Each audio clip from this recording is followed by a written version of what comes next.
Bismillahirrahmanirrahim. Assalamualaikum warahmatullahi wabarakatuh. Apa kabar anak-anak semuanya? Kita ucapkan alhamdulillahirabbil alamin atas apa yang Allah telah berikan kepada kita semua, kesehatan jasmani rohani, sehingga alhamdulillah di pagi hari yang cerah ini kita bisa bertatap muka walaupun dalam bingkai dunia maya. Baik anak-anak semuanya, jangan lupa like dan subscribe video yang Bapak kirimkan ini sebagai bukti kalian sudah melakukan absensi. Selanjutnya anak-anak semuanya, pertemuan pertama ini kita akan berbicara masalah jinayah dan hikmahnya. Tentunya berbicara masalah jinayah sebetulnya tidak aneh bagi kita kalau kita sudah mengetahui, karena dalam kehidupan kita sehari-hari kita selalu menemukan hal ini. Apa itu jinayah? Tapi sebelum itu, sebelum membahas masalah jinayah, Bapak ingin memberitahukan bahwa kompetensi dasar yang kita akan pelajari dalam hal ini yaitu termasuk di dalam KD 3.1, yaitu menjelaskan ketentuan Allah tentang jinayah dan hikmahnya. Yang kedua, KD 4.1 menunjukkan contoh pelanggaran yang terkena ketentuan jinayah. Indikator pembelajaran setelah anak-anak mempelajari bab ini, anak-anak diharapkan dapat menunjukkan sikap adil dan tanggung jawab dalam penerapan materi hukum jinayah. Yang kedua, siswa dapat menjelaskan ketentuan Allah tentang jinayah dan hikmahnya. Yang ketiga, siswa dapat menunjukkan contoh tindak jinayat dan konsekuensi yang didapat oleh pelaku tindak jinayat tersebut. Selanjutnya anak-anak semuanya, mari kita bahas masalah apa itu jinayah dan hikmahnya.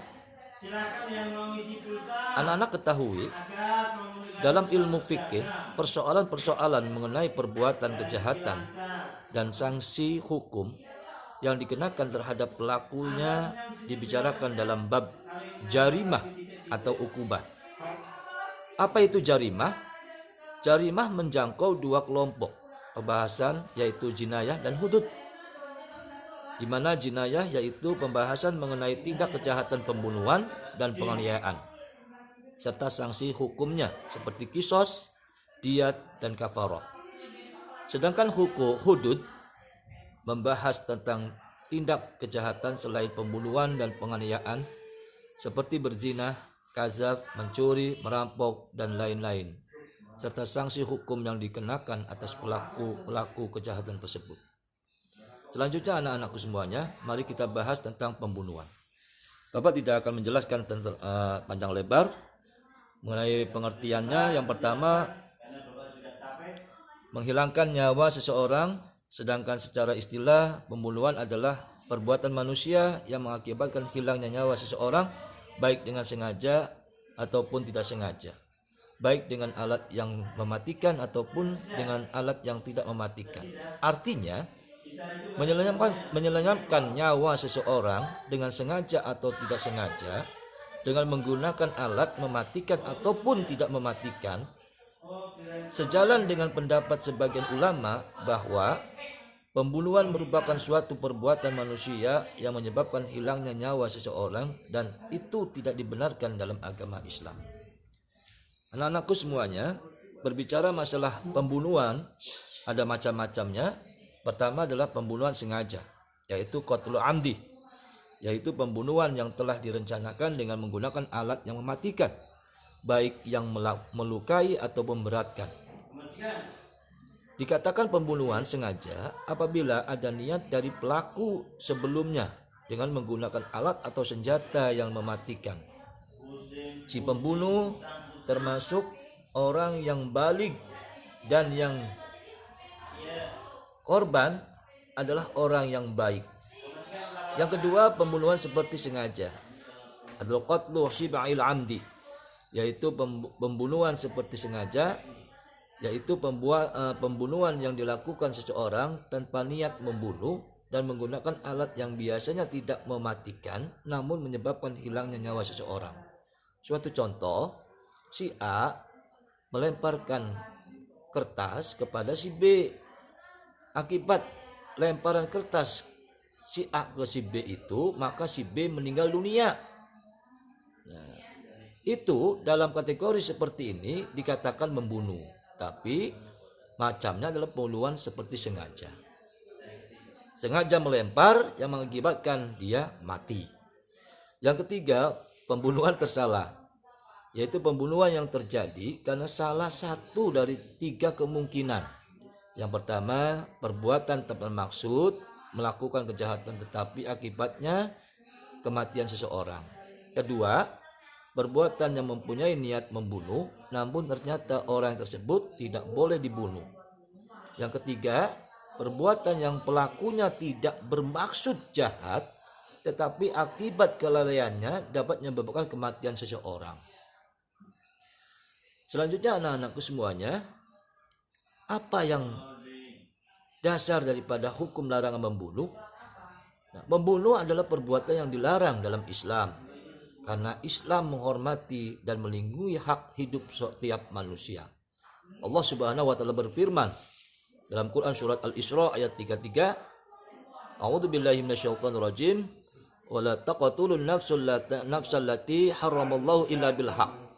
Dan janganlah kamu membunuh jiwa yang diharamkan Allah melainkan dengan sesuatu alasan yang benar.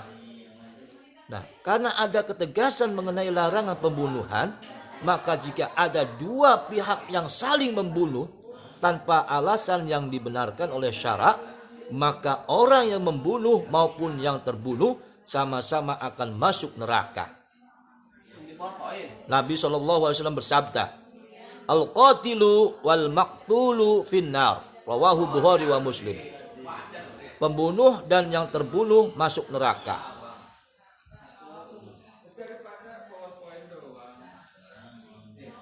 Yang selanjutnya, hukum bagi pelaku pembunuhan.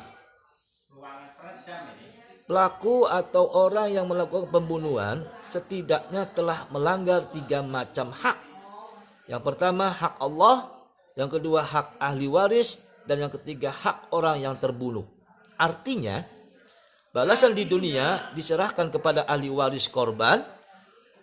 Apakah pembunuh akan dikisos atau dimaafkan?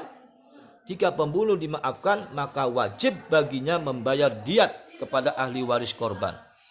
Sedangkan mengenai hak Allah akan diberikan di akhirat nanti. Apakah pembunuh akan dimaafkan oleh Allah Subhanahu wa taala karena telah melaksanakan kafarah atau akan disiksa di akhirat kelak? Berikut keterangan singkat terkait dengan hukum bagi pembunuhan sesuai dengan macam-macamnya. Yang pertama, pembunuhan sengaja. Hukum bagi pelaku pembunuhan sengaja adalah kisos, yaitu pelaku harus diberikan sanksi yang berat. Dalam hal ini, hakim menjadi pelaksana kisos. Keluarga korban tidak diperbolehkan main hakim sendiri. Jika keluarga korban memaafkan pelaku pembunuhan, maka hukumnya adalah membayar diat mughaladzah, yaitu denda berat yang diambilkan dari harta pembunuh dan dibayarkan secara tunai kepada pihak keluarga. Selain itu, pembunuh juga harus menunaikan kafarah. Yang kedua, pembunuhan seperti sengaja. Pelaku pembunuhan seperti sengaja tidak dikisos. Ia dihukum dengan membayar diat mughaladzah, denda berat yang diambilkan dari harta keluarganya dan dapat dibayarkan secara bertahap selama 3 tahun kepada keluarga korban. Setiap tahunnya sepertiga. Selain itu, pembunuh juga harus melaksanakan kafarah sesuai dengan sabda Rasulullah SAW. Man qatala muta'ammidan dufi'a ila awliya'il maqtuli fa in sya'u qatalu fa in sya'u akhadhu diyata wa hiya salasuna hiqqah wa salasuna jahatan wa arba'una hilfatan, rawahu Tirmidzi.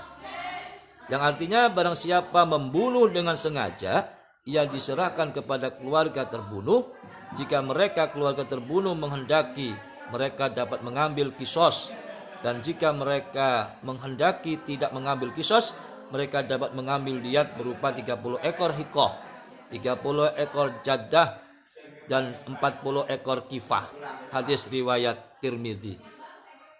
Selanjutnya anak-anakku semuanya, hadis Rasulullah tersebut merupakan dalil diwajibkannya diat mughalladzah bagi pelaku tindak pembunuhan sengaja yang dimaafkan keluarga korban dan pelaku tindak pembunuhan semi sengaja. Yang ketiga, pembunuhan tersalah.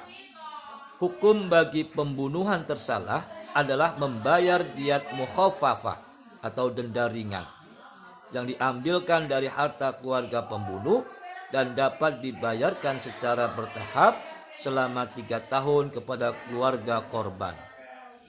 Setiap tahunnya sepertiga.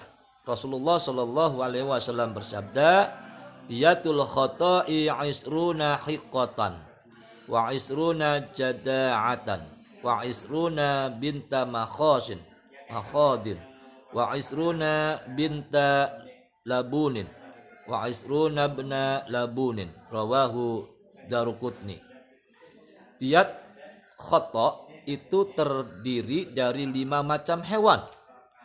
20 ekor unta berumur 4 tahun, 20 ekor unta berumur 5 tahun, 20 ekor unta betina berumur 1 tahun, 20 ekor unta betina berumur 2 tahun, dan 20 ekor unta jantan berumur 2 tahun. Hadis riwayat Daruqutni. Anak-anakku semuanya, selain itu pembunuhan juga harus melaksanakan kafarah sesuai dengan firman Allah Subhanahu wa taala. Dalam Quran surah An-Nisa ayat 92, Bismillahirrahmanirrahim. Wa man qatala mu'minan khata'an fatahriru raqabatin mu'minatin wa diyatun musallamatun ila ahlihi. Dan barang siapa membunuh seorang mukmin karena tersalah, atau hendaklah ia harus memerdekakan seorang hamba sahaya yang beriman serta membayar diat yang diserahkan kepada keluarganya yang terbunuh. Quran surah An-Nisa ayat 92. Selanjutnya anak-anakku semuanya, pembunuhan secara berkelompok atau dikenal dengan istilah qatlul jama'ati ala wahidin. Apabila sekelompok orang secara bersama-sama membunuh seseorang, maka mereka harus dihukum kisos. Hal ini disandarkan pada pernyataan Umar bin Khattab terkait praktek pembunuhan secara berkelompok yang diriwayatkan Imam Bukhari berikut. An Sa'id bin Musayyabi an Umar radhiyallahu anhu qatala khamsatan aw sittatan qatalu rajulan ilatan min bimawdi'in khalid wa qala law tamala alaihi ahlu Sana'a lataqataltuhum bihi jami'a. Rawahu Bukhari. Dari Sa'id bin Musayyab bahwa Umar radhiyallahu an telah menghukum bunuh 5 atau 6 orang yang telah membunuh seseorang laki-laki secara zalim dengan ditipu di tempat sunyi. Kemudian ia berkata, seandainya semua penduduk Sun'a secara bersama-sama membunuhnya, niscaya akan aku bunuh semua. Hadis riwayat Al-Bukhari. Selanjutnya anak-anakku semuanya, apa hikmah dilarangnya membunuh? Islam menerapkan hukum bagi pelaku pembunuhan tidak lain untuk memelihara kehormatan keselamatan jiwa manusia. Pelaku tindak pembunuhan diancam dengan hukuman yang setimpal sesuai perbuatannya. Di antara dalil yang menjelaskan tentang hukuman bagi pembunuh adalah firman Allah Subhanahu wa taala di dalam Quran surah An-Nisa ayat 93. Bismillahirrahmanirrahim. Man qatala mu'minan muta'ammidan fajaya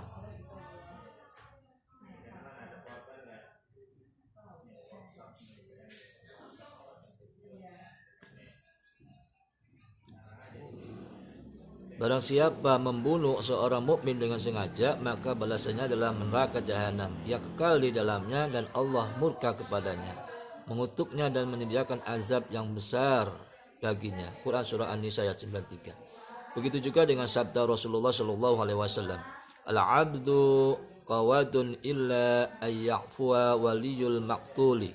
Rawahu Abu Dawud.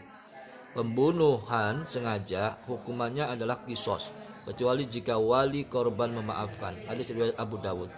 Penerapan hukuman yang berat bagi pembunuh dimaksudkan agar tidak seorang pun melakukan tindak kejahatan yang menyebabkan hilangnya nyawa orang lain. Itulah anak-anak semuanya. Semoga dengan adanya pelajaran tentang pembunuhan ini bukan berarti kita harus membunuh, itu dilarang oleh agama. Kita harus menghindarinya. Oleh sebab itu, apapun yang kita lakukan, mudah-mudahan kita terhindar dari hal-hal tersebut. Mari kita tutup dengan sama-sama membaca lafaz hamdalah. Alhamdulillahirrahmanirrahim. Assalamualaikum warahmatullahi wabarakatuh. Sampai bertemu lagi di bab tentang pembahasan tentang diat. Terima kasih.